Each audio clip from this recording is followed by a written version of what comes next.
Oui, c'est une très mauvaise journée pour l'agriculture en général, pour l'agriculture française, pour l'agriculture bretonne, puisque nous avions une occasion de prendre des décisions concrètes, positives, sur l'étiquetage, de façon à favoriser les produits français, sur la baisse des charges, sur la baisse des contraintes administratives. Eh bien, cette occasion, elle a été perdue. Pourquoi ?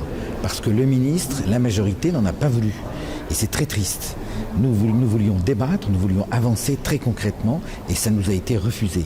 Alors que nous traversons une crise d'une ampleur considérable, tout le monde semble admettre. Eh bien, tirons-en des conséquences. Au lieu de tergiverser, au lieu d'attendre, au lieu de dire demain, nous proposions aujourd'hui de prendre des dispositions puisqu'elles ont été prises déjà au niveau du Sénat, elles pouvaient être confirmées au niveau de l'Assemblée et vraiment c'est dramatique pour notre agriculture.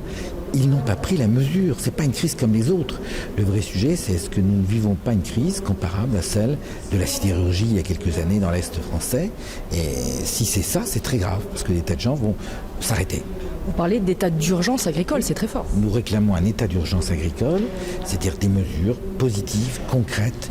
On ne peut plus attendre les décisions européennes, on n'en est plus là. Le feu est dans la maison, il faut aller très vite.